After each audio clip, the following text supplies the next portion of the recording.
that shit. Don't send Colin no dick pics, okay? So we got Colin on the line, everybody's favorite prison TikToker, and we're gonna do a quick interview with him to see what's going on, what he got going on. Now, I found you by doing basketball stuff because I suck at basketball, but I like basketball. So when I first found your page, it was over you hitting all these amazing jump shots and I'm trash. Like, all I do is fucking foul people. Like, I'm garbage. I'm literally the last person who ever got picked. Sometimes I'll get picked before last just because they don't like the other guy that's last. But as far as skills are concerned, I'm good for 0 points, 6 fouls, and 1 rebound. Like, they give you 6 fouls for a reason. My coach is growing up always told me, man, you always use all your fouls. That's it. Like, that's all I'm good for. Now, I see that you've been having issues with a lot of trolls lately. We're not going to name any trolls because they don't get no fucking attention. But you've been having issues with a lot of trolls, making threats and attacking your platform and basically hoping that they can get a reaction from you so you can respond to them and get banned. Now, me and you spoke, and I know you have things going on for the prison community and outside of TikTok and things like that. So can you, tell us a little bit about that? Tell the people. So right now, a lot of people have probably heard me talk about working with the nonprofits a lot lately. Well, I just got the treasurer position, so I'm the treasurer of Freebird now, which is basically what they do is they try to get innocent people out of prison. You know what I mean? It's a noble cause. I was fortunate enough to be asked to be on their board, and it's a lot of people that you guys might know if you watch Prison TikTok that are involved with the community of Freebird. It's me. It's you know Comrade Cal. Yeah. It's Comrade Jess.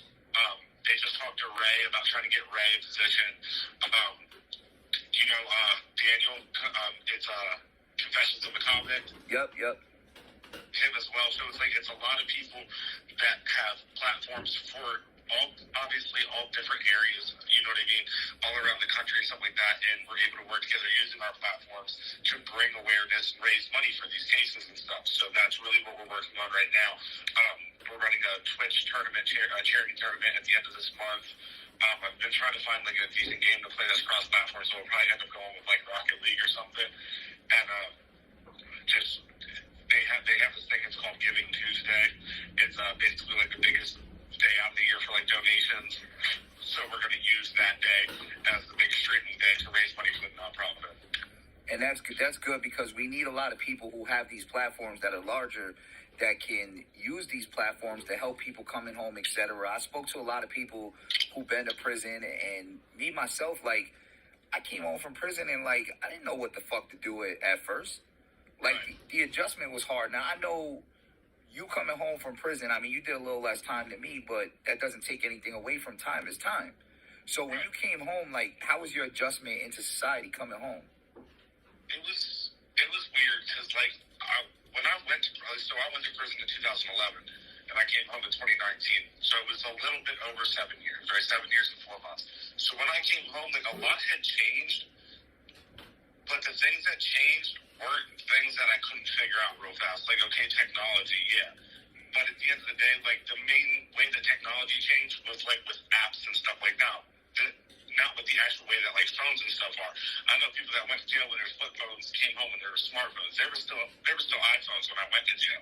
You know what I mean? They just weren't as popular. So as far as that, it wasn't as difficult as I thought it was going to be. But I was also fortunate to not have to jump straight back into trying to figure life out because I had a good support system. I had my family. You know what I mean? That's where I went. I didn't have to worry about getting a job in 2 days. I waited until after my dad passed. I wanted to spend that. Because, when I came home, I knew my dad wasn't going to be around much longer.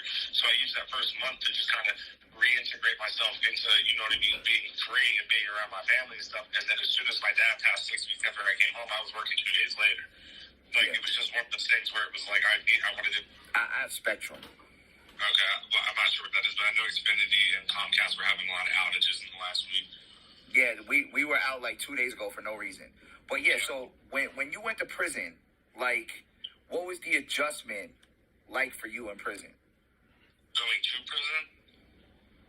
Yeah, like your first time going to prison, like going in there, like I know you were scared and nervous. Everybody is. Anybody who says they're not is a fucking liar. I don't care how tough you are. Like everybody's scared going to prison. For sure. Here was the way I looked at it, right? Like when I first went to the county, like, you know, people sell you a lot of dreams when you first get in there about, oh, you're not going to do that much time. You're young. It's your first time. You'll go home soon. You know what I mean? And then a lot of, like, just a lot of dumb shit. But, like, my whole thing was I knew I was going to end up doing time. So, like, I was real short-tempered when I first went to jail. Like, when I was in the county, I was fighting a lot of shit. And it wasn't because I did. It was all shit that, like, if I was in jail right now and the same shit happened, like, you wouldn't even fight about it. But because of my age, it was just, like, I'm trying to prove a point. You know what I mean? Because, like, that's how it is. Like, you feel like you have to not make a name for yourself, but, like, show people you'll stand up for yourself. But I was more of the aggressor in the situation at the beginning. You know what I mean? Like, I was in the county for 4 months before I went upstate. I did. So I got booked Halloween 2011. I went upstate March 22nd of 2012. And I came home February 28th, 2019. So I did almost exactly 7 years upstate. And in that 7 years upstate, I never got in one single fight while I was in actual prison. So do you think going to prison and being around other inmates that like had more, do you think you got around like the right people that helped you to adjust better? Because that matters. Go ahead. Like the people that you get around, like I know that especially in New York State prison, like you can get around some motherfuckers that have you run around stabbing, cutting everybody, getting some shit, or you get around some people that still respect it, but are like, nah, bro, like, we just chilling. We trying to do our time. Like, unless somebody push. So basically, I was fortunate because, like, in PA, it's, like, you know how in, like, some states it's broke up, like, real racially or by gang and stuff like that? Yeah. Well, in PA, like that, it's more like you rock with the people from where you're from. So you'll come upstate and they'll be like, oh, where are you from? They'll be like, oh, well, all them dudes over there from the same place.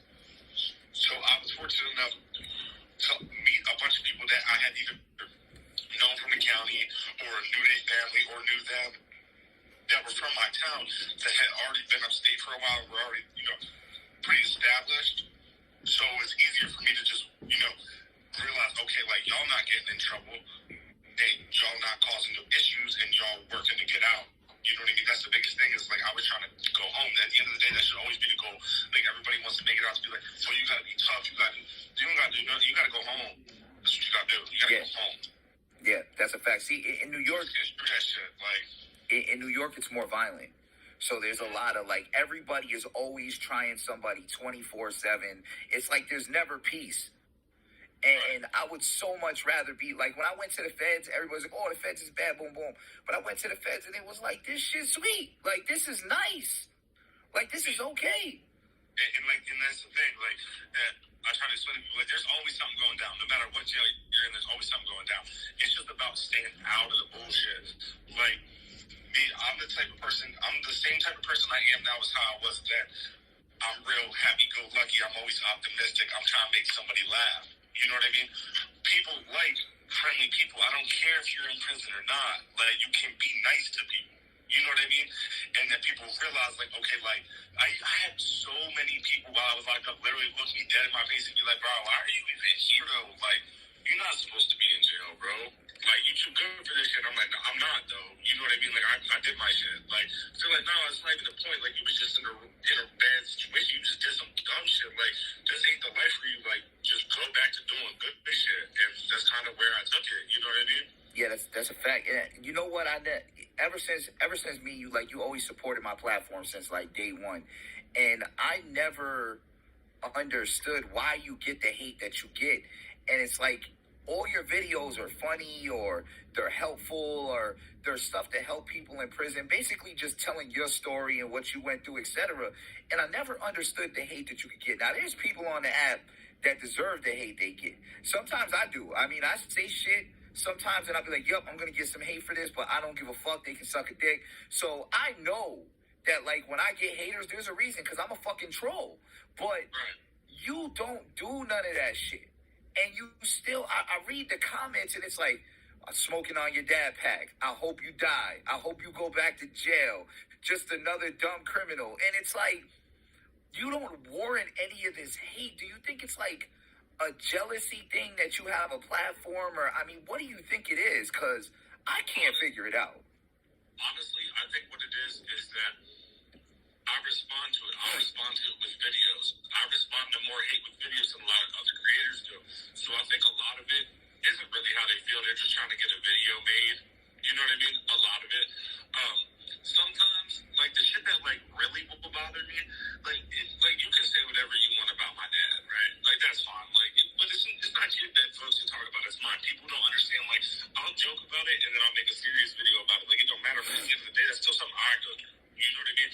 So, however I want to interpret, that trauma is how I'm going to do it. You know what I mean? But whenever people say shit like that, like, it really just be funny to me because it's like, all right, they'll be like, oh, I can't wait for you to go back to prison. Like, well, if you look at the numbers, right, like recidivism numbers, if you go to jail for a violent crime and go back to prison, you're probably going back for another violent crime. Yeah. Normally.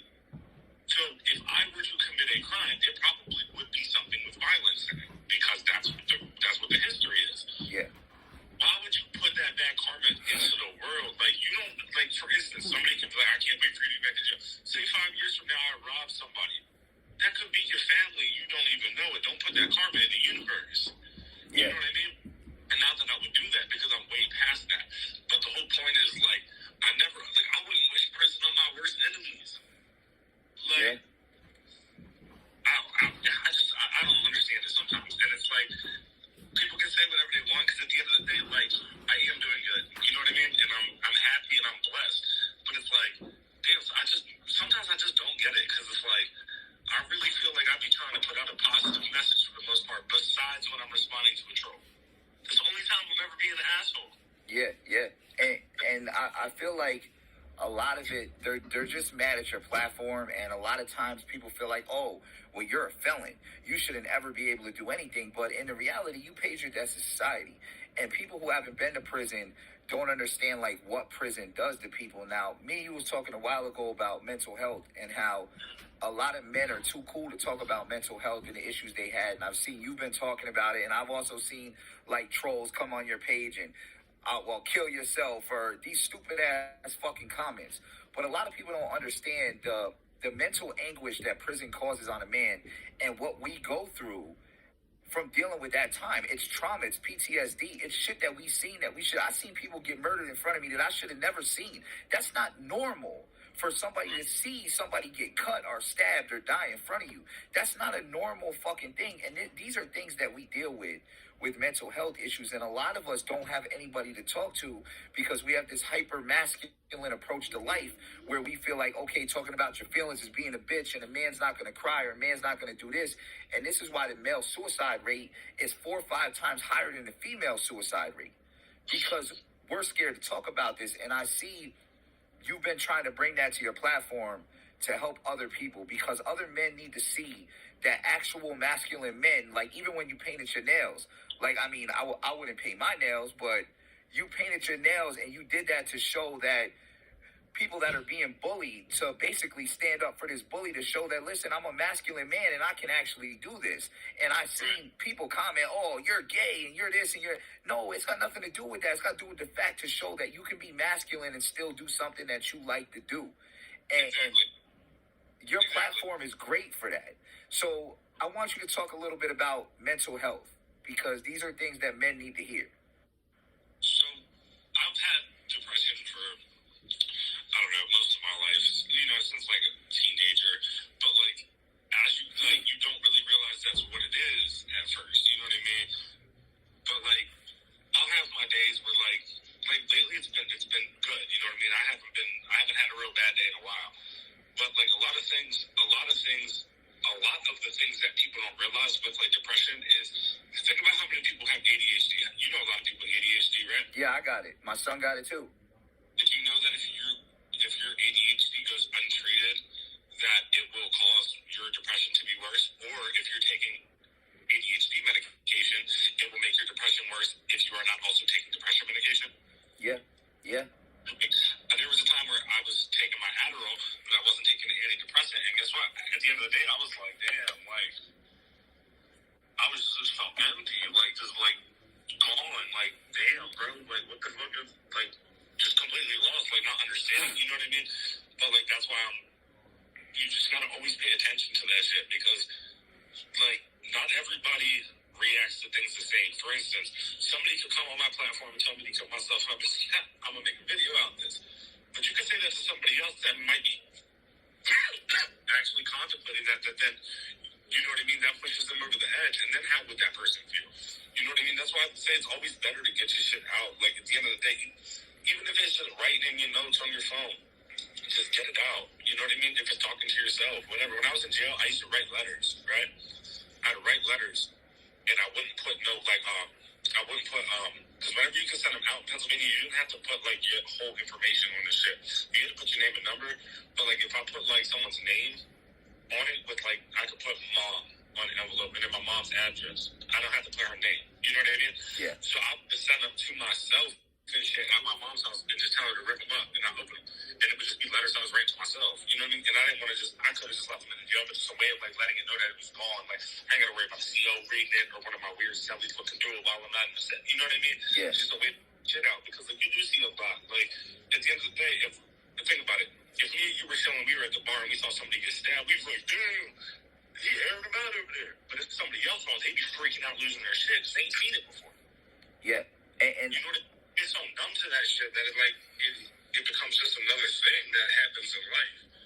And I was speaking to people about this, and even with mental health issues, I feel like the positions we've been in life, especially, I mean, I've been in gang shit and getting shot at, and I've been shot, so I've been stabbed. So I feel like like you said, it makes you numb to things that we should not be numb to. Like, you feel like this, like if somebody kills your mom, you're going to go kill them. And to you, that makes sense. To you, that is okay. And to me as well. If somebody kills my wife or something like that, me going to kill them is okay. But it's not okay. We have mental health issues. Something's wrong with our brain. We should be calling the police to come deal with that. But we're not because we're so immune to violence that it's an answer to things now. We make violence an answer to things. You're absolutely right. So who's to say that, like, I've had times where I've thought about killing myself before, tons of times. And that shit is just, I always get over it. I always push past it or be like, you know, nah, not going to do this. I done had guns before. I used to be sitting there playing with a gun and be like, I should just shoot myself. Like, it's a mental health issue. It's a problem where, like, we are so immune to violence that we're even willing to use violence against ourselves at times. We're willing to do things that are going to throw us into prison for the rest of our life. Like, you could be in Walmart and somebody walk past you and be like, fucking bitch. And your answer to that is to bang their fucking head off every aisle in the damn store. That's not sane. That's not sanity. There's something mentally wrong with us that we think of approaching violence in this sense.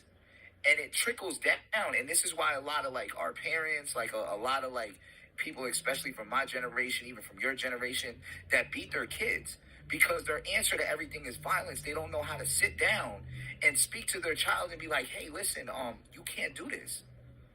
Right. And this is why. The answer is, I'm going to get my belt and fuck this little motherfucker up. And I used to get my ass whooped. I'm pretty sure you did too, because you come from that generation. But this is mental health issues with our parents where they don't understand that beating a child is not as effective as discussing the issue with a child. They don't understand. And now we don't understand that as adults dealing with other adults. And it's make us numb to certain shit. Like if you go somewhere and you see a guy sell a kilo of crack, you'll be like, not my business. Just keep it moving. But it's not going to affect you. That should affect you. That should literally bother you for the rest of the week that somebody just sold a kilo of crack right next to you. It should bother you. Somebody gets shot, like you say, you're going to be like, oh, shit. But it's not going to bother. You're not going to lose sleep. Right. Because our brains are fucked up. Our brains have been adapted to a more savage reality because of prison. Because being in prison puts you in a savage environment where the answer to everything is violence. The answer to everything is hyper-masculinity. It's strength. It's power over everything. There's no talking. You can meet guys in prison. I'll tell you the thing, and I guarantee it's the same for you. The strongest guy in prison, the guy that everybody's scared of, is almost never the smartest guy. Never. Guaranteed. As a matter of a lot of times, a dumb motherfucker. But he's in touch with that animalistic savagery, that violence, that I'll hurt everything. So now we come home and we got to adapt to a society where we got to be completely different animals now. We went from a place where we got to be gorillas, and now we got to be fucking house dogs. We got to be family pets. Because we don't even have that extra step that everybody else has. Like, we get in a fight at a bar, we're probably going to prison. Yeah. Somebody else gets in a fight at a bar, they're going to be let out the next day. We're always going to be looked at as the bad guys for the rest of our life. So we got to use this opportunity that we have to help other people to not go to prison. And I like how you tell your stories, how it's the bad things in prison, how bad prison is. And mental health is a complete aspect of that, of being in prison. It destroys your mental health. It destroys your relationships. It destroys your sense of building a family. All these things I had to adjust to. And I've been home for 12 years. And all these things I've had to readjust to, and it took a long time. It took years. And I came home, I was doing crime. A whole bunch of that shit. I didn't come home doing right. I came home selling dope and running around shooting at motherfuckers. Right. Like, I came home on some super gangster shit. I came home worse. Right. Way worse. Because now I was at the point, like, I don't fuck about prison. Just went to the feds and the state. I'm not scared of that shit now. Now I don't care. Right. So it was worse. And then I was talking to my parole officer at the time. I was on federal parole. And me and my parole officer was cool. Like, even when I got off, like, she used to text me and shit. She's a young chick, so she like 30-something. She like around my age. Like, she used to text me and shit and be like, oh, how you doing? What's going on? And just check on me and shit like that. She was like, listen, you need to get shit together. Like, you need to do this. Like, I know you was out here wilding. Like, I ain't catch you. But I knew you was out here bugging. Like, you got to chill. And it took a while. It took time to adjust to society. It took time to figure out what I wanted to do with my life. And these mental health issues that you're talking about, these things that you're doing on your platform, is a good thing to keep up.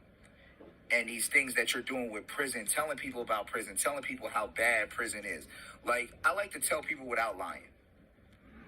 And some of these prison TikTokers lie heavily. They lie heavily, and that's why I don't follow all of them. There's a ton of prison TikTokers. I don't follow all of them. There's a new dude that came on here. I don't know about him because he's a white dude from California, and that's automatically sets a red flag off to me. You was in prison, you're white in California, you was probably running with Aryans. So that's not something I can't get with any of that. Like, if you was running with racists. Here's the way I look at it though. Like, that's how it is out there. You know what I mean? Yeah. And like, it's one of them. Like, I've never been to prison in California. You know what I mean? But like, I understand that they play the politics are a lot different. Like, so I try not to really like knock anybody for it because like I understand it comes down to a survival thing. You know what I mean? It's well, Burner. Based in California, like they'll probably try to kill you. You know what I mean? They got to. They gonna have to. Like, so that becomes a thing where it's like, okay, do I get killed or do I, you know, like I don't know. I was thankful enough not to be in a situation like that. You know what I mean? Well, it's funny because Burner made a video on that, right? Yeah. And everybody like gets mad at Burner, like, oh, Burner dropped out of gang and boom, boom. But Burner said some real shit that I really liked, and I don't agree with everything Burner said, but this shit was some real shit. He said he went to the prison and he refused to run with the Aryans, with the white people. And he got in fights for 2 fucking weeks straight behind it. And he was talking about how he was getting in a fight every fucking day behind it. And after a while, he just left him the fuck alone and he could chill with whoever he wanted. And I'm pretty sure in any prison you go to, if you're a man, you're going to be like, well, I'm not running with this race shit. Like, I'm going to chill with who I want. When I want. And I mean, unless you're in like a max where everybody has life, pretty sure ain't nobody gonna kill you behind it. And I'm pretty sure people have done it before.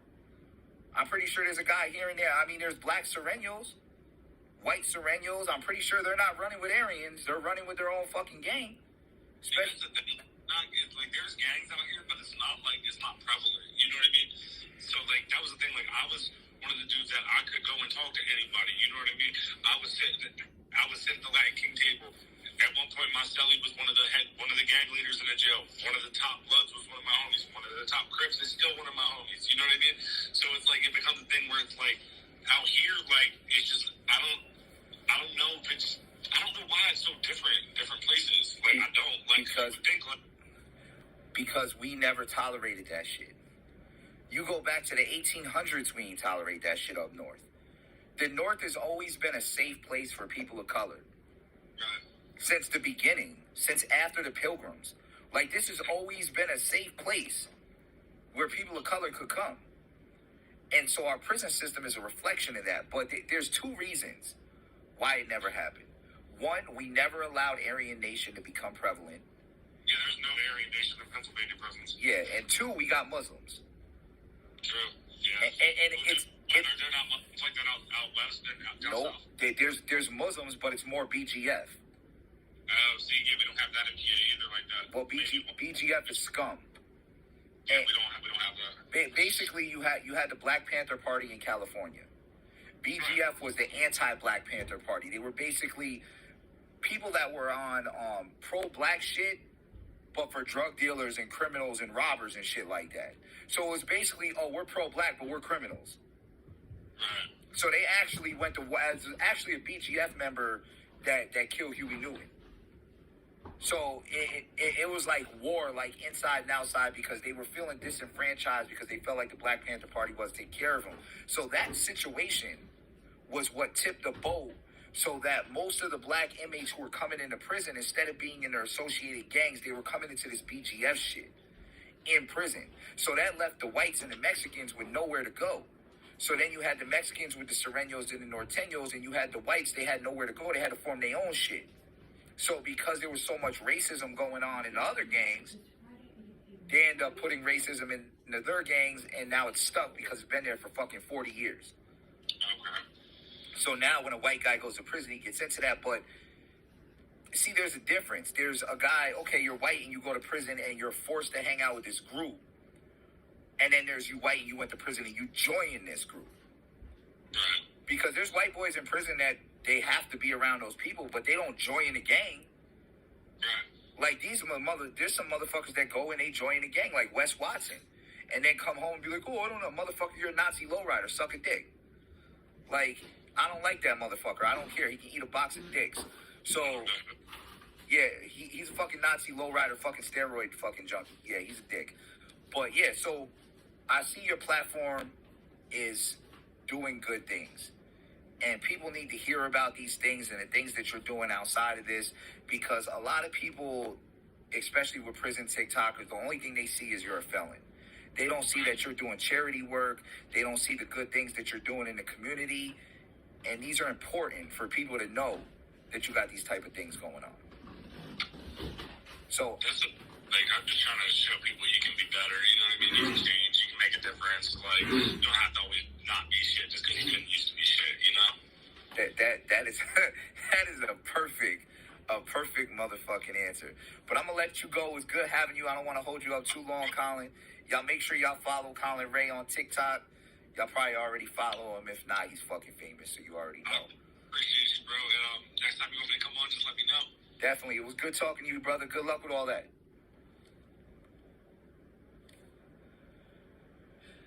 Good to have Colin on. You see, we got a lot of people in the community that are doing good things, and Colin is one of those people, especially with prison, when you go through these situations where you've given X amount of your time, X amount of your life that you've been in prison, and you paid your debts to society, and now you're coming home and you're helping other people. A lot of people with felonies, they don't realize the things that they have when they come home, the programs that are available, etc.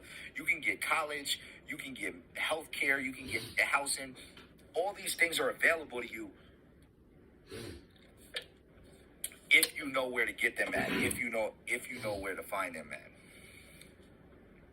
Thank you, bro. I appreciate you stopping in the watch. Listen, DemonTime podcast, every single Monday, we're here at 8 p.m. Eastern time.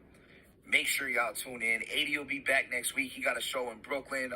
We'll get some footage of that, get that put up. He's out there with, I think it was with Dusty Locane this week. So going out there to do a show. We got the music things going on. I got the merch out. Hit me up on TikTok. The merch is available. Just hit me in a post so I can see it, and then I'll follow you back if you want to buy something. Next week, we got Colt on here. Now, if you don't know about Colt, Colt is a prison TikToker as well. Colt went to prison as a kid for murdering the guy that killed his sister. He went to prison for 20 years, had some shit happen in prison. He doesn't do interviews, but he gave me his word he'd do one with me. So he's definitely going to be here. I do have different designs coming out soon, definitely. I was teaching 80 boxing. The guy who was supposed to box pulled out the match, of course, because, you know, dudes will do all this on the internet. But as soon as that fight time come up and it's set and you there and everything's good, they pull out of that shit. You know how people do. But yeah, so check in here. Lots of new shit coming on TikTok. Lots of new shit coming. Y'all already know the TikTok. Sick Homie Cal 2, because my first account got banned. Might get the main account back. I don't know. But y'all make sure y'all check in. We got new shit coming. Still got the book out, Hustler Book 1. So if y'all want to buy my book, just hit me up on TikTok. Next live is going to be Monday at 8 p.m. Eastern Time. Y'all make sure y'all check in. I appreciate everybody for watching.